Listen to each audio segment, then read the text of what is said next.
I've never actually met someone who has said that, yes, this is how I was introduced to Agatha Christie. Hey everyone, welcome back to my channel. If you're new, I'm Leandra the TBR0. One of my favorite genres is mysteries, especially the subgenre that is Golden Age detective fiction. And I have had this idea for a video for quite a few months, and I'm finally sitting down to record it. And this is going to be a beginner's guide to Agatha Christie. I'll be providing 10 different ways you may want to start with her canon, because it's pretty big. I'll admit that Agatha Christie can be pretty intimidating for those who are new to her, just because she has so many works that are published. She published for over 50 years. She published 66 detective novels, 14 short story collections, the world's longest running play, that is The Mousetrap. I would be intimidated too if I didn't start with her works early. So as I said, today I will be providing 10 different ways you may want to start with her canon. And if you end up finding this really interesting, if you want to dive more into Golden Age detective fiction, other authors, I'm happy to provide more content. So just let me know in the comments if you would be interested in that. Also, if you find yourself ever more interested in Golden Age detective fiction, I actually work for a podcast known as She Done It. I'll also have that linked below because it's a great listen and it's a great way to introduce yourself to more than just Agatha Christie's works. For some of you, the most obvious place to start would be with publication order, meaning that the first book you'd pick up is The Mysterious Affair at Styles. This was first published in 1920, and it started off Agatha Christie's 50+ years career. She was actually challenged by her older sister to try writing a detective fiction novel, and you know what? The rest was history. What I love about this is it obviously introduces Hercule Poirot and Hastings, his Watson sidekick character. He's also the one narrating the story, and it's Hastings who finds himself entangled with a murder. The elderly matriarch of a family, the Inglethorpes, ends up being poisoned in the middle of the night, and no one seems to be able to do it. It's a bit of an impossible crime, and there are so many reveals and twists throughout the story. It's a very cozy estate mystery as well. So if you wanted to start with a very popular trope in detective fiction, the country house mystery, you really can't go wrong with it. For those readers who are terrified of spoilers, I might actually recommend that you start in a different place, and that would be with The Murder of Roger Ackroyd. This came out in 1926, the same year that Agatha Christie had her famous disappearance for, I think it was 11 to 14 days, and then she just showed up again, and we still to this day don't really know what happened. There are a lot of speculations, and what's kind of crazy is that it also shined a light on this title that caused a lot of controversy in the detective fiction circuit. Half of her fans absolutely adore this ending, and half of her fans find that it doesn't play fair. And so I would recommend that if you're someone who really wants to avoid spoilers, that you should maybe read this first so that you can decide for yourself if you enjoy the ending or if you do think that Agatha Christie cheated a little bit. Quite a few of Christie's mysteries have been readapted multiple times since their publication, and I think the one that is the most popular and the most readapted is Murder on the Orient Express. This is probably my recommendation too if you end up seeing this during the holiday season in the winter and you're considering which Agatha Christie to pick up. I know that we do have A Holiday for Murder, also known as Hercule Poirot's Christmas.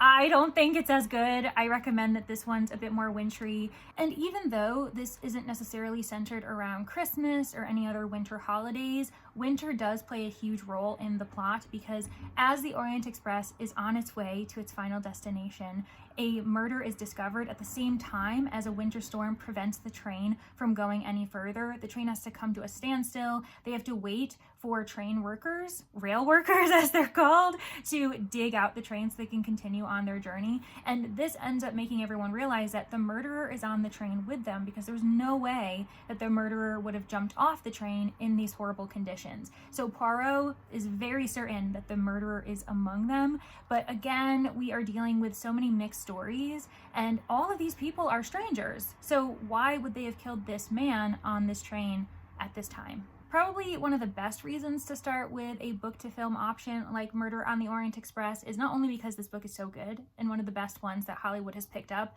but also because there are so many adaptations out there. There's the 1974 version, which actually has this cast of characters on it. I'm very lucky to own this. We also have the BBC version with David Suchet, and there's the one that came out a few years ago with Kenneth Branagh. So you really can't go wrong, and you can even have fun comparing all of these films to the book and comparing the films to each other. I'm sure quite a few of you have already seen one of the film adaptations for this book, but if you don't mind reading the book after the movie, I really don't think you can go wrong with this. And then for our thriller fans out there, I have a few options where I could have you start. One of them is And Then There Were None, but this isn't the book I'm recommending to you today, just because I find it a really unoriginal place to start in Christie's canon. It's also one that a lot of us Americans have already read thanks to middle school, high school, our teachers assigning us in a certain unit. So I just don't want you to start here because it's way too obvious. So instead, for a thriller option, I'm going to be recommending The ABC Murders.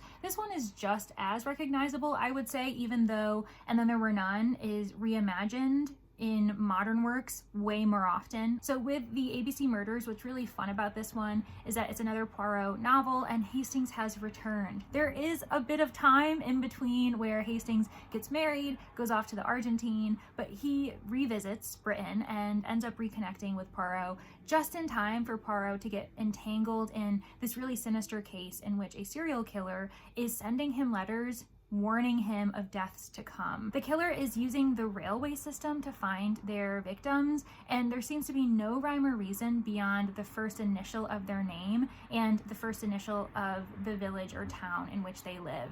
It's really interesting to kind of consider Agatha Christie's view on psychology and the mental state of a killer when you're reading this book. I'm sure some of you are thinking, wow, this woman really loves Poirot, and I do, but I promise I have other recommendations featuring different lead detectives in Christie's canon, and that includes Miss Marple. She is our spinster amateur sleuth, and I'll be recommending that you start at the very beginning with her, with Murder at the Vicarage. You could instead go with The Body in the Library. That's the second book following Miss Marple. I don't think you can really go wrong, but this one is so good. It's another one that I have reread quite a few times, and I actually ended up focusing on it for my master's dissertation. The narrative is told from the perspective of the vicar. He has way more agency in the village of St. Mary Mead, so we're able to enter people's homes. Also, the murder happens on his property, so it makes sense that we would follow him as our main protagonist. And you'll be really surprised and intrigued to see that Miss Marple is pretty much a secondary character for most of the book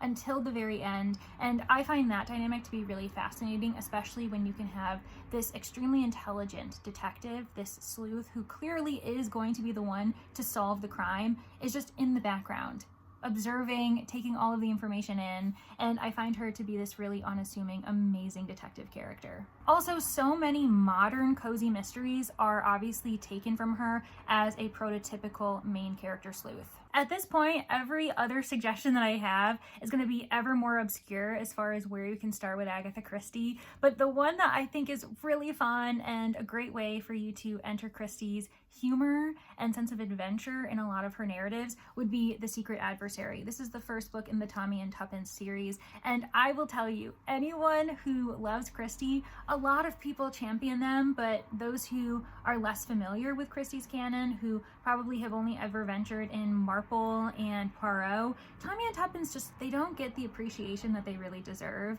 They are coming out of World War I, having both served, and they are among the younger generation that are struggling to find their place in society, especially when it comes to the job market, the economy. And so Tommy and Tuppence, being friends from earlier and also from war times, they end up meeting up and realize that they are both broke and they are in desperate need of a job. So they end up creating this scheme, offering themselves in a newspaper ad saying, hey, we are willing to do any odd job. And they find themselves entangled in this conspiracy that is dealing with foreign affairs, and they're trying to catch this evil villain known as Mr. Brown. Their dialogue is sharp. You are going to fall in love and root for both Tommy and Tuppence. And if you're someone who really loves a romantic subplot, both of them are what you're going to get. I definitely recognize that I have only been recommending books within series, and for some people that can feel really intimidating, especially if you really don't like reading series out of order. You definitely can when it comes to most mysteries, at least you should. That's one thing that makes the mystery genre so amazing, but I understand that old habits can die hard, especially if you're coming from genres where you really are recommended to follow in series order. So that's why instead of recommending another book in a series, I'm actually going to recommend one of Christie's standalones, and that is The Boomerang Clue. Now, this is the American title. You may recognize it if I say the title is Why Didn't They Ask Evans? This is such an interesting plot. It follows another duo of young adventurers. We have Bobby and Frankie. They're really good friends, and the discovery of a dead body happens on a golf course. Bobby is playing golf. He really doesn't have time because he's supposed to help his father at the vicarage, but he ends up looking down over a cliff and finds this man who is on the brink of death. When he gets down there, the man ends up leaving him with this message: why didn't they ask Evans? And then he dies. So throughout the entire book, the big question is, what does he mean? Who is Evans? And how is this question linked to his own demise? I really enjoyed following Frankie and Bobby, and my only regret is that it really is a standalone. So you have to enjoy them in this one book, and that's it. Some of you may be wondering, but I'm so intrigued by all of them, and I don't know where to start. Do I start with Tommy and Tuppence, with Poirot, with Miss Marple? Or do I go off the beaten path with the mysterious Mr. Quinn, or Parker Pine, Ariadne Oliver? There are so many sleuths within Christie's canon, and a lot of people don't realize that because a lot of times it all ends up being overshadowed by the names of Marple and Poirot. And so that's why my 8th recommendation as a way to start is actually with her short story collections. Most sleuths do have an entire collection dedicated to them. I mean, we've got Partners in Crime, which follows Tommy and Tuppence. We also end up having Mr. Parker Pine Detective, but if you're in the UK or you have access to a UK edition, it may be Parker Pine Investigates. Obviously, Marple and Poirot have short story collections dedicated to them as well. But what I mean by starting with a short story collection is one that has a mixed bag of detectives. What's really lovely is that Agatha Christie Limited has been publishing newer mixed bag collections that are seasonal. So we've got Midsummer Mysteries, Midwinter Murder, there's one for spring and fall as well, and typically they do have all of the detectives under one roof. I mean, this one alone had Parker Pine, also had the mysterious Mr. Quinn, and all of the others, and it was really lovely to be able to have a little bit of a taste test of every single detective. So maybe the right thing to do for you is to pick up one of these short story collections and then figure out which detective you're most intrigued by in the short form work, and then go pick up a novel that follows them. The 9th way that you could start with the Christie canon is probably the craziest way yet, because I've never actually met someone who has said that, yes, this is how I was introduced to Agatha Christie. So if you want to take a chance, if you want to be a very unique reader,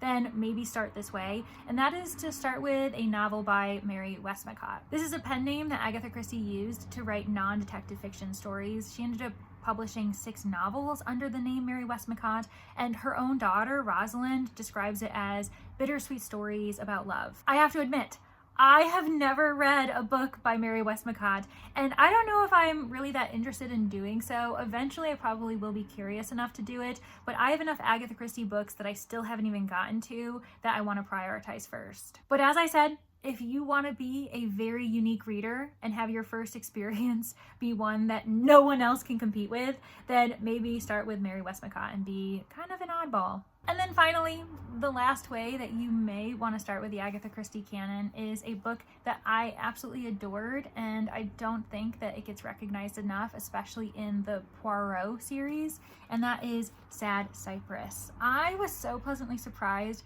by how thrilling this book was. I was fascinated by the young woman we follow as we begin to question, could she actually kill someone? Could she be the murderer? Are we in the head of someone who has had a mental break and now we see the consequences unfold? It's a really fascinating narrative arc as well, as far as how it's formatted, because we open at her trial and then we go back in time to the beginning before the murder actually occurs, and you follow her footsteps and you begin to wonder, can I trust this main character? And if so, what does that say about me that she's morally gray, and maybe I can sympathize with her? This is another title that I don't think too many people would think to start when it comes to Agatha Christie, and that's why this is my recommendation to you. So out of all of the ways, if you want to trust me specifically in my recommendation, then I think Sad Cypress is the one to start with. And that is my beginner's guide to Agatha Christie. I hope that one of the ways appealed to your own reading tastes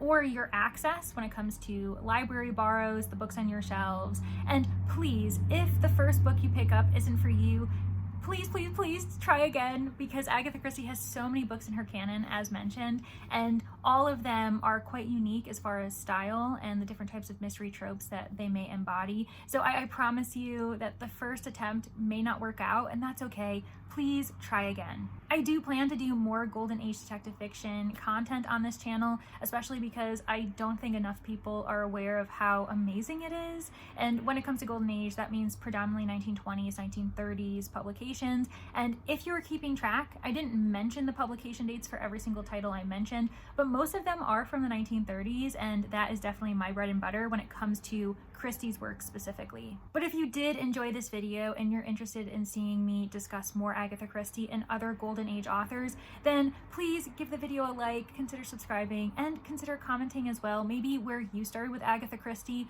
or where you think you're going to start with Agatha Christie if you truly are new to her craft. If you are someone who's really not comfortable with commenting, or you just don't have many thoughts at the end of the video, but you want to prove to me that you did get to the end, please feel free to provide any type of mystery emoji. So a spyglass, maybe a little detective emoji, a puzzle piece, get creative. And thank you so much to my Manor guests. I remain so grateful to you all, whether you are sleuths, witnesses, suspects, or corpses. You are all so lovely, and you are what makes mysteries so fun, because I have a community to talk with on the daily. Thank you all for getting to the end. I really appreciate you. If you need more mystery recommendations from me, a video will be right here. Have a great day. See you next time. Bye.